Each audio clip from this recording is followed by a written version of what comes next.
Gandang araw guys. Finally, ito na yung araw na ikakabit natin yung mga binubuo natin ng kung ilang araw para sa upgrading ng aming solar setup. Pero kasi medyo mahirap. Hindi ko na sa inyo na maipapakita yung pagbaklas ko sa solar setup namin para maikabit yung bagong mga equipment. Pero ito yung ito sa nakita nyo. Dito ako nag-start. Diyan ako nagsimulang matuto o mahilig sa solar.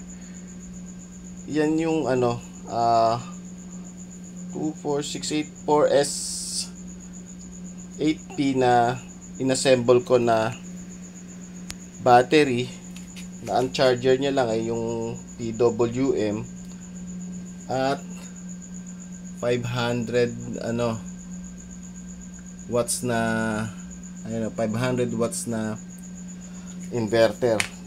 Diyan lang guys, sa tatlong yan makakabuo. Tapos yung panel niyan, yung nasa taas na kung nakita nyo nung isang araw, yung 150 watts na panel. Sila yung dyan sa kanila ako nagsimula. So tinanggal ko muna sila para mailagay sa mas magandang pwesto. Hindi ko na lang pinakita guys, medyo magulo kasi pagbabaklas.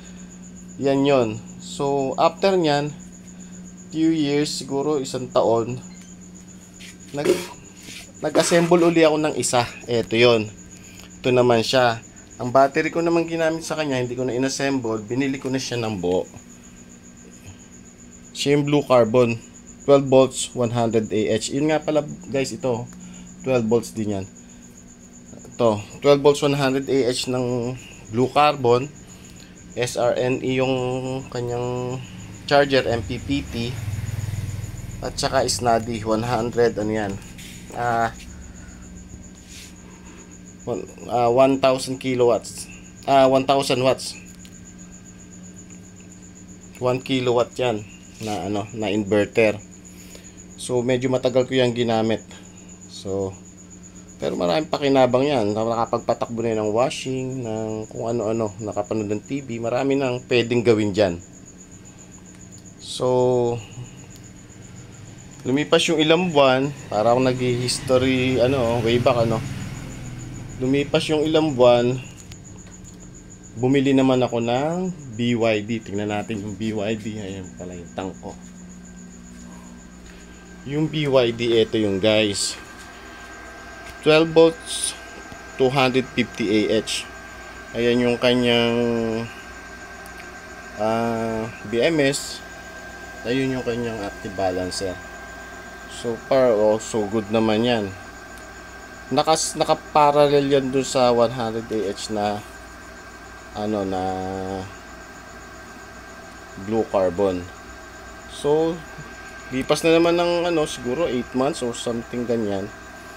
Nag-decide akong bumili mag-upgrade na uli.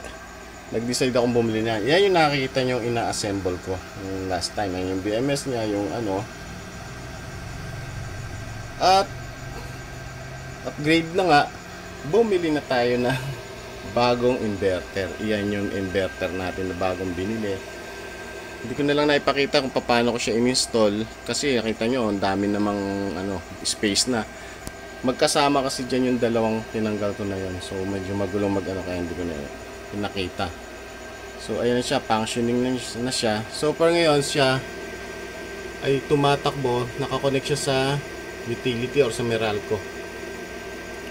Kasi gabi ngayon dito. Pero mamaya ang gagawin natin, tatanggalin ko kasi papalitan kong wire, yung mga wirings niya. So ayan yung wirings niya, tinanggal ko na kay cover.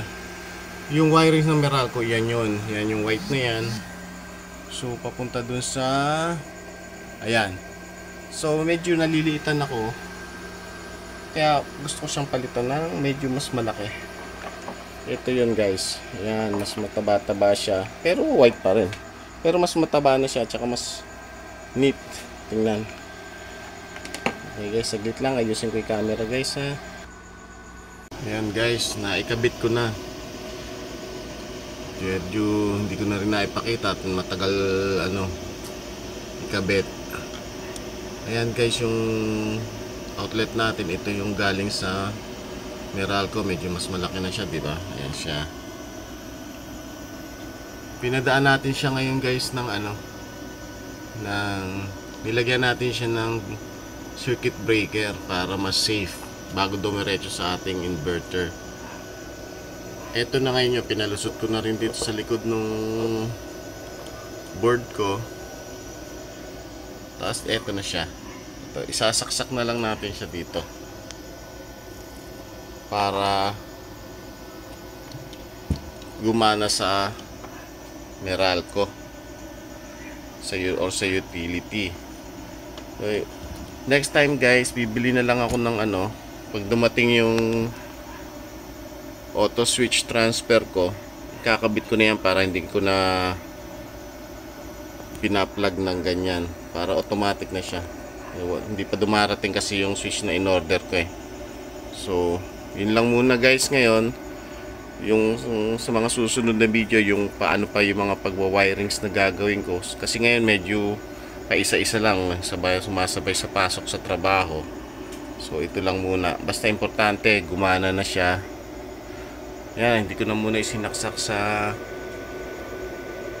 utility na kaya siya, naka battery mode lang siya ngayon, battery mode lang siya.